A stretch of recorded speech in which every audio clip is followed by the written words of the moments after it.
Chapter 2. Dally was waiting for Johnny and me under the streetlight at the corner of Pickett and Sutton, and since we got there early, we had time to go over to the drugstore in the shopping center and goof around. We bought Cokes and blew the straws at the waitress and walked around eyeing things that were lying out in the open until the manager got wise to us and suggested we leave. He was too late, though. Dally walked out with 2 packages of Cools under his jacket. Then we went across the street and down Sutton a little way to the Dingo. There are lots of drive-ins in town. The Socials go to the Way Out and the Rusties, and the Greasers go to the Dingo and to Jay's. The Dingo is a pretty rough hangout. There's always a fight going on there, and once a girl got shot. We walked around talking to all the greasers and the hoods we knew, leaning in car windows or hopping onto the back seats and getting in on who was running away and who was in jail and who was going with who and who could whip who and who stole what and when and why. We knew about everybody there. There was a pretty good fight while we were there between a big 23-year-old greaser and a Mexican hitchhiker. We left when the switchblades came out, because the cops would be coming soon. Nobody in his right mind waits to be around when the fuzz show. We crossed Sutton and cut around behind Spencer's Special, the discount house, and chased 2 junior high kids across the field for a few minutes. By then it was dark enough to sneak over the fence of the nightly double drive-in movie. It was the biggest in town, and showed 2 movies every night, and on weekends, 4. You could say you were going to the nightly double and have time to go all over town. We all had the money to get in. It only costs a quarter if you're not in a car, but Dally hated to do things the legal way. He liked to show that he didn't care whether there was a law or not. He went around trying to break laws. We went to the rows of seats in the front of the concession stand to sit down. Nobody else was there except 2 girls who were sitting down front. Dally eyed them coolly, then walked down the aisle and sat right behind them. I had a sick feeling that Dally was up to his usual tricks, and I was right. He started talking, loud enough for the 2 girls to hear. He started out bad and got worse. Dallas could talk awful dirty if he wanted to, and I guess he wanted to then. I felt my ears get hot. 2-Bit or Steve or even Soda would have gone right along with him, just to see if they could embarrass the girls. But that kind of kicks just doesn't appeal to me. I sat there, struck dumb, and Johnny left hastily to get a Coke. I wouldn't have felt so embarrassed if they had been greasy girls. I might have even helped out old Dallas. But those 2 girls weren't our kind. They were tough-looking girls, dressed sharp, and real good-looking. They looked about 16 or 17. One had short, dark hair, and the other had long, red hair. The redhead was getting mad, or scared. She sat up straight, and she was chewing hard on her gum. The other one pretended not to hear Dally. Dally was getting impatient. He put his feet up on the back of the redhead's chair, winked at me, and beat his own record for saying something dirty. She turned around and gave him a cool stare. "Take your feet off my chair and shut your trap." Boy, she was good looking. I'd seen her before. She was a cheerleader at our school. I always thought that she was stuck up. Dally merely looked at her and kept his feet right where they were. "Who's gonna make me?" The other one turned around and watched us. "That's the greaser that the jockeys for the Slash J sometimes," she said, as if we couldn't hear her. I had heard the same tone a million times. Greaser, greaser, greaser. Oh yeah, I had heard that tone before too many times. What were they doing at the drive-in without a car? I thought, and Dallas said, "I know you 2. I've seen you around rodeos." "It's a shame you can't ride bull half as good as you can talk it," the redhead said coolly, and turned back around. That didn't bother Dally in the least. "You 2 barrel race, huh?" "You better leave us alone," the redhead said in a biting voice, "or I'll call the cops." "Oh my, my." Dally looked bored. "You've got me scared to death." "You ought to see my record sometime, baby." He grinned slyly. "Guess what I've been in for?" Please leave us alone, she said. Why don't you be nice and leave us alone? Dally grinned roguishly. I'm never nice. Want a Coke? She was mad by then. I wouldn't drink it if I was starving in the desert. Get lost, hood. Dally merely shrugged and strolled off. The girl looked at me. I was half scared of her. I'm half scared of all nice girls, especially Socials. Are you going to start on us? I shook my head, wide-eyed. No. Suddenly she smiled. Gosh, she was pretty. You don't look the type. What's your name?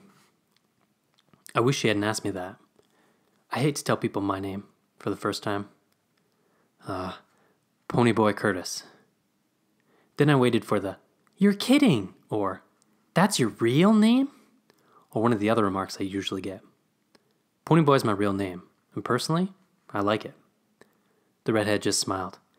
That's an original and lovely name. My dad was an original person, I said. I've got a brother named Soda Pop, and it says so on his birth certificate. My name's Sherry, but I'm called Cherry because of my hair. Cherry Valance. I know, I said. You're a cheerleader. We go to the same school. You don't look old enough to go to high school, the dark-haired girl said. I'm not. I got put up a year in grade school. Cherry was looking at me. What's a nice, smart kid like you running around with trash like that for? I felt myself stiffen. I'm a grease, same as Dally. He's my buddy. I'm sorry, Ponyboy, she said softly. Then she said briskly, Your brother, Soda Pop, does he work at a gas station? A DX, I think? Yeah. Man, your brother is one doll. I might have guessed you were brothers. You look alike. I grinned with pride. I don't think I look one bit like Soda, but it's not every day I hear Socials telling me they think my brother is a doll. Didn't he used to ride in rodeos? Saddle bronc? Yeah. Dad made him quit after he tore a ligament, though. We still hang around rodeos a lot. I've seen you two barrel race. You're good. Thanks, Cherry said, and the other girl, who was named Marcia, said, How come we don't see your brother at school?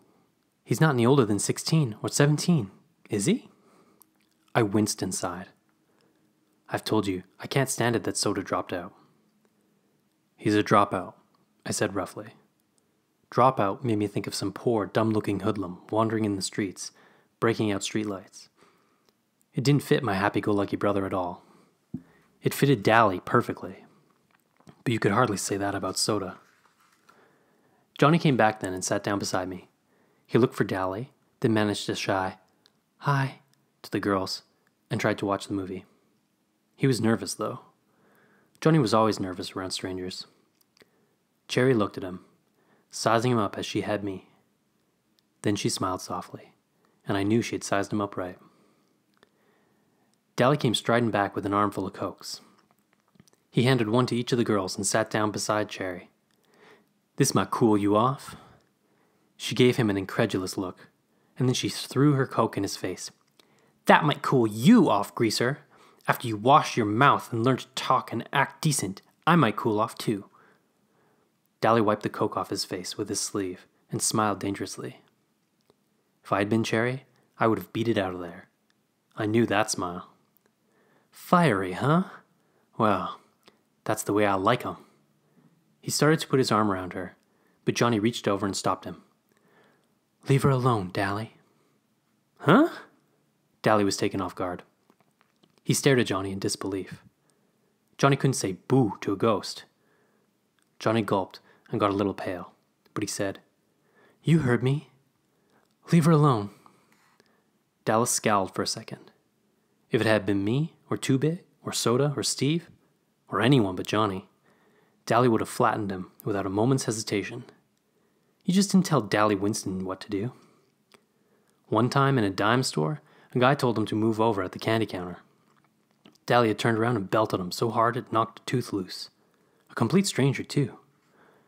But Johnny was the gang's pet, and Dally just couldn't hit him. He was Dally's pet, too.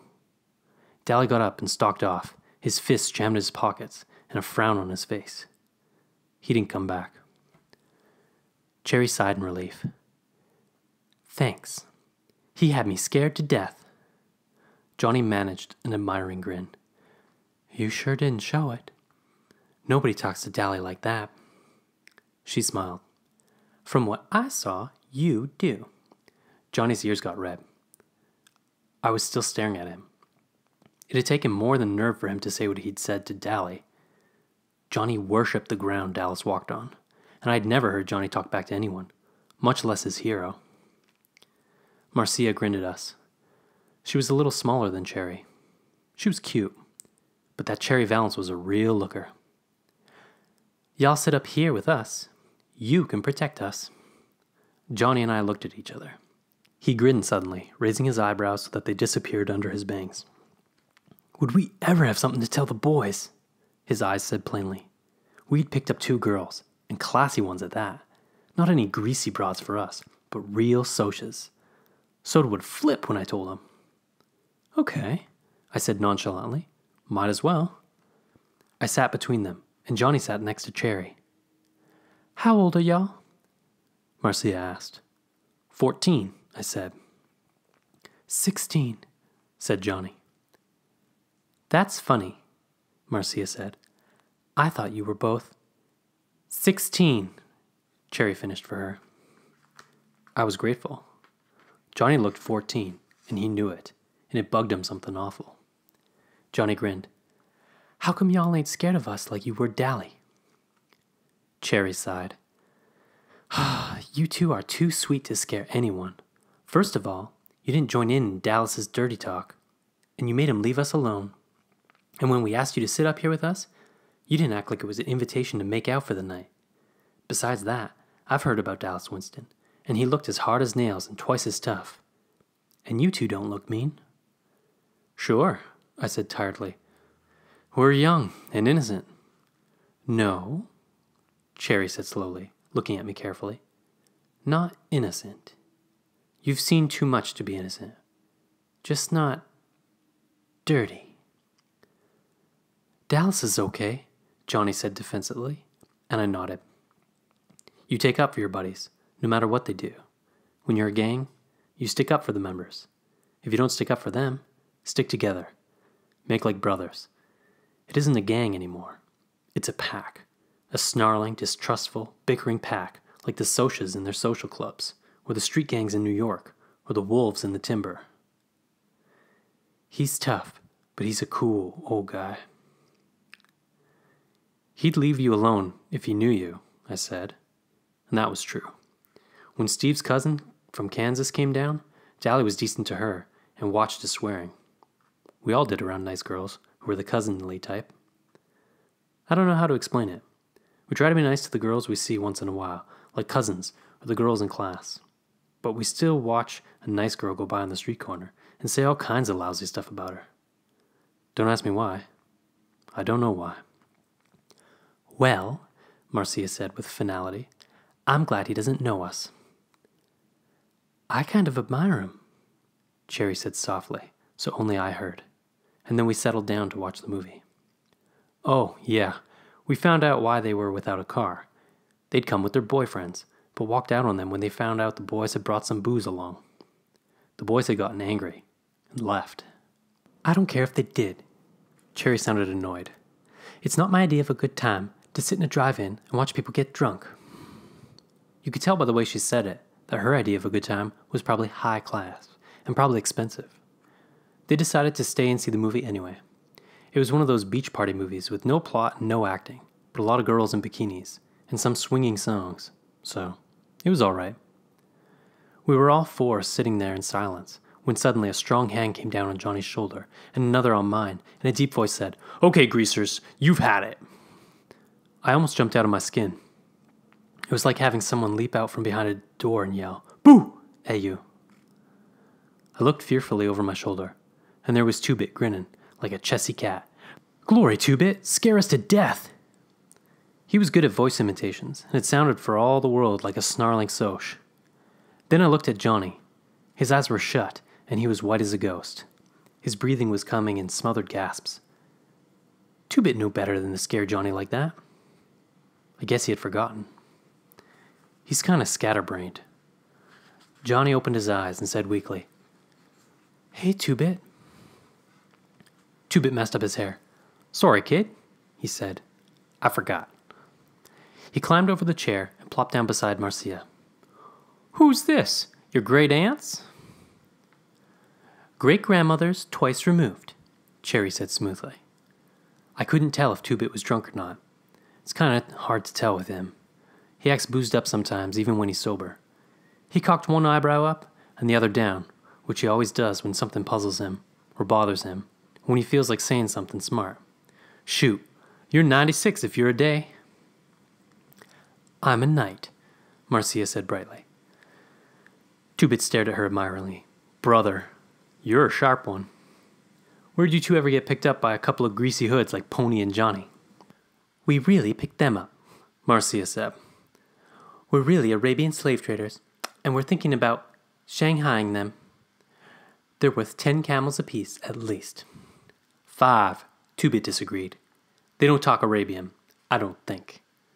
Say something in Arabian, Johnny Cake." "Aw, cut it out," Johnny broke in. "Dally was bothering them, and when he left they wanted us to sit with them and protect them. Against wisecracking greasers like you, probably." Two-Bit grinned, because Johnny didn't usually get sassy like that. We thought we were doing good if we could get him to talk at all. Incidentally, we don't mind being called a greaser by another greaser.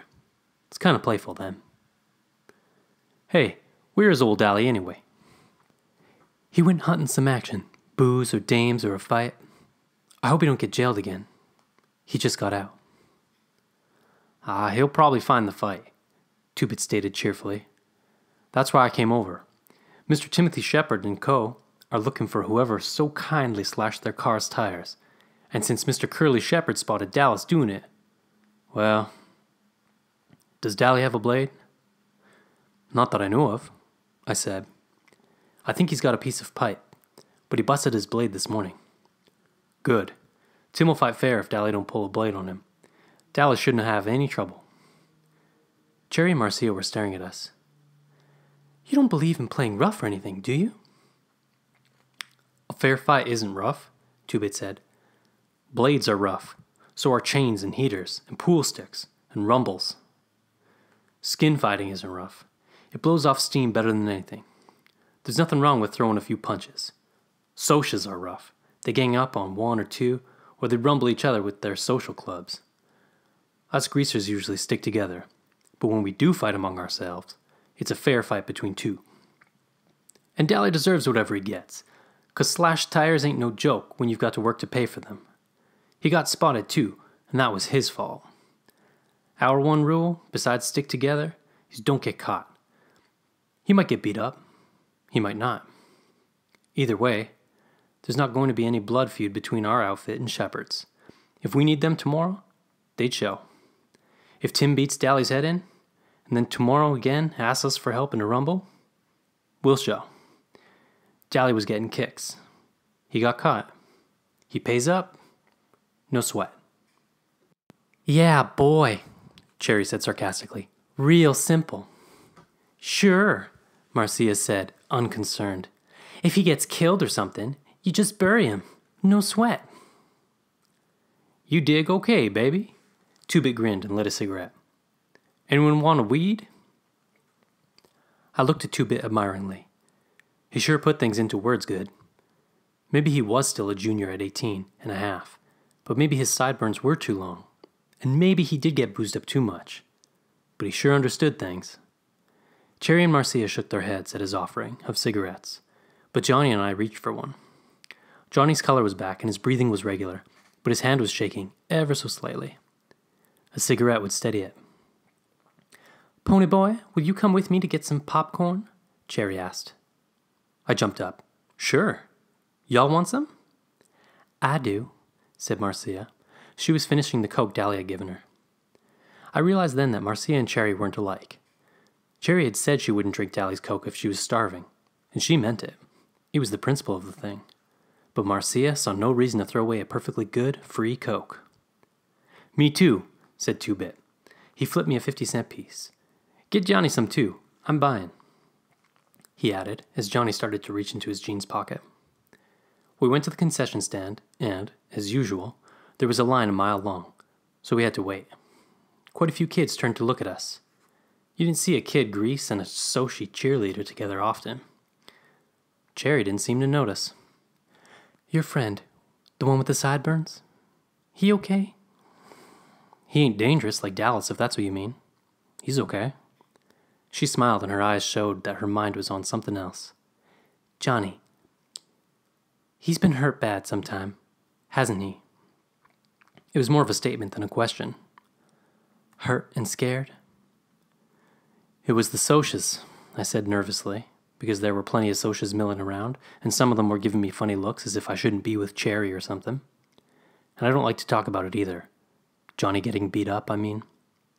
But I started in, talking a little faster than I usually do, because I don't like to think about it either. It was almost 4 months ago. I'd walked down to the DX station to get a bottle of pop and to see Steve and Soda, because they'll always buy me a couple of bottles and let me help work on the cars. I don't like to go on weekends, because there's usually a bunch of girls down there flirting with Soda. All kinds of girls. Socias too. I don't care too much for girls yet. Soda says I'll grow out of it. He did. It was a warmish spring day, with the sun shining bright, but it was getting chilly and dark by the time we started for home. We were walking because we had left Steve's car at the station. At the corner of our block, there's a wide open field where we play football and hang out, and it's often a site for rumbles and fistfights. We were passing it, kicking rocks down the street, and finishing our last bottle of Pepsi, when Steve noticed something lying on the ground. He picked it up. It was Johnny's blue jeans jacket. The only jacket he had. Looks like Johnny forgot his jacket, Steve said, slinging it over his shoulder to take it to Johnny's house. Suddenly he stopped and examined it more carefully. There was a stain the color of rust across the collar. He looked at the ground. There were some more stains on the grass. He looked up and across the field with a stricken expression on his face. I think we all heard the low moan and saw the dark, motionless lump on the other side of the lot at the same time. Soda reached him first. Johnny was lying face down on the ground. Soda turned him over gently, and I nearly got sick. Someone had beaten him badly. We were used to seeing Johnny banged up. His father clobbered him around a lot, and although it made us madder than heck, we couldn't do anything about it. But those beatings had been nothing like this. Johnny's face was cut up and bruised and swollen, and there was a wide gash from his temple to his cheekbone. He would carry that scar all his life. His white t-shirt was splattered with blood. I just stood there, trembling with sudden cold. I thought he might be dead. Surely nobody could be beaten like that and live. Steve closed his eyes for a second and muffled a groan as he dropped on his knees beside Soda. Somehow the gang sensed what had happened. Two-Bit was suddenly there beside me, and for once, his comical grin was gone, and his dancing gray eyes were stormy. Derry had seen us from our porch and ran towards us, suddenly skidding to a halt. Dally was there too, swearing under his breath, and turning away with a sick expression on his face. I wondered about it vaguely. Dally had seen people killed on the streets of New York's west side. Why did he look sick now? Johnny! Soda lifted him up and held him against his shoulder. He gave the limp body a slight shake. Hey, Johnny Cake! Johnny didn't open his eyes, but there came a soft question. Soda? Yeah, it's me, Soda Pop said. Don't talk. You're gonna be okay. There was a whole bunch of them, Johnny went on, swallowing, ignoring Soda's command. A blue Mustang full. I got so scared. He tried to swear, but suddenly started crying, fighting to control himself, then sobbing all the more because he couldn't. I'd seen Johnny take a whipping with a 2x4 from his old man and never let out a whimper. That made it worse to see him break now. Soda just held him and pushed Johnny's hair back out of his eyes. It's okay, Johnny Cake. They're gone now. It's okay. Finally, between sobs, Johnny managed to gasp out his story. He had been hunting a football to practice a few kicks when a blue Mustang had pulled up beside the lot.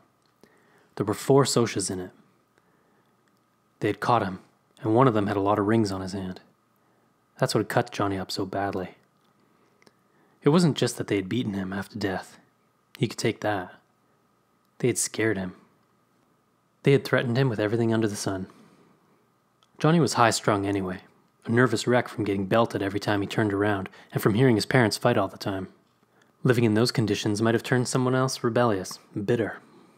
It was killing Johnny. He had never been a coward. He was a good man in a rumble. He stuck up for the gang and kept his mouth shut around cops. But after the night of the beating, Johnny was jumpier than ever. I didn't think he'd ever get over it. Johnny never walked by himself after that.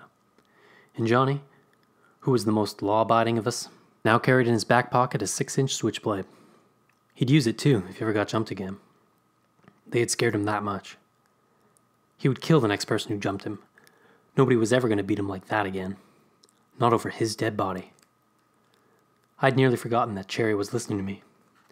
But when I came back to reality and looked at her, I was startled to find her as white as a sheet.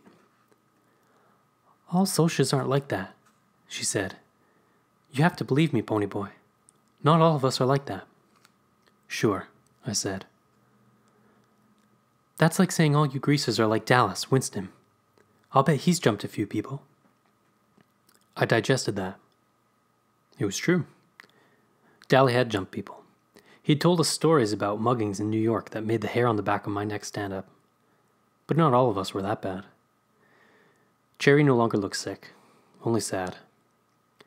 "I'll bet you think the Socials have it made. The rich kids, the West Side Socials. I'll tell you something, Pony Boy, and it may come as a surprise. We have troubles you've never even heard of. You want to know something?" She looked me straight in the eye. "Things are rough all over." "I believe you," I said. "We'd better get back out there with the popcorn, or Tubit will think I ran off with his money." We went back and watched the movie through again. Marcy and Tubit were hitting it off fine. Both had the same scatterbrained sense of humor. But Cherry and Johnny and I just sat there, looking at the movie and not talking. I quit worrying about everything and thought about how nice it was to sit with a girl without having to listen to her swear, or to beat her off with a club. I knew Johnny liked it too. He didn't talk to girls much. Once, while Dallas was in reform school, Sylvia had started hanging on to Johnny and sweet-talking him, and Steve got hold of her and told her if she tried any of her tricks with Johnny, he'd personally beat the tar out of her. Then he gave Johnny a lecture on girls and how a sneaking little broad like Sylvia would get him into a lot of trouble. As a result, Johnny never spoke to girls much. But whether that was because he was scared of Steve or because he was shy, I couldn't tell. I got the same lecture from Two-Bit after we'd picked up a couple of girls downtown one day. I thought it was funny, because girls are one subject even Derry thinks I use my head about. And it really had been funny, because Two-Bit was half crooked when he gave me the lecture, and he told me some stories that about made me want to crawl onto the floor or something. But he had been talking about girls like Sylvia, and the girls he and Dally and the rest picked up at the drive-ins in downtown. He never said anything about Socia girls, so I figured it was all right to be sitting here with them, even if they did have their own troubles. I really couldn't see what the Socials would have to sweat about. Good grades, good cars, good girls, Madras, and Mustangs, and Corvairs. Man, I thought, if I had worries like that, I'd consider myself lucky. I know better now.